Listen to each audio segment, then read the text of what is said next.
պատրաստվում եք խումբ ձևավորել եւ գնալ հանդիպման մարզպետի հետ։ Միայն հարցի լուծում Թվում է այստեղ կկանգնեք։ Գնալ չէ, գնալ իհարկե չեմ կարող, որովհետև ես հենց հիմա մոտակա հիմնարկում աշխատանքի եմ, բայց չեմ գնացել աշխատանքի,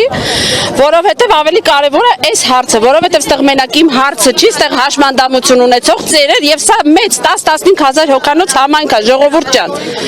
Իմ կարծիքով շատ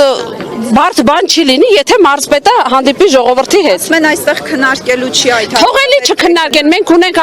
կուլտուրայի տուն, մենք ունենք համապատասխան համայնքապետարան, թողելի այնտեղ քննարկեն, բայց այս ալիքը վաղը ինձ թվում է ավելի մեծ ալիք կդառնա, եթե այսօր այս հարցին լուծում չտրվի։ Բայց այնտեղ մարդիկ կային, որ իրատեսական էին համարում, որ հարցը կլուծվի այսօր։ Ես չեմ կարծում։ Իրատեսական համարում են շատ քիչ մարդիկ, իսկ եթե ընդհանուր ժողովրդի հետ խոսեք, իրատեսական չի այդ հարցը։ Ասում եք, որ բոլոր բնակիչները փակ պահեն ճանապարհ այնքան ժամանակ միջև հարցին լուծում Ես օրենքի խախտում չեմ ցանկանում, ինչքան որ օրենքը թույլ է տալիս, որովհետև դրան էլ ժամանակ գոյություն ունի, ինչքան ժամանակ փակես, ինչքան ժամանակ բացես, օրենքին ես այնքան լավ չեմ տիրապետում, բայց ոնց որ օրենքը թույլ է տալիս։ Ես ագրեսիվ ոչ մի բան չեմ ուզում, ոչ մի բան, բայց ես ուզում եմ մեր տրանսպորտը մնա։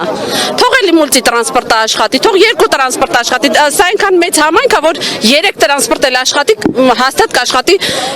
շահույթով, ոչ թե վնասով։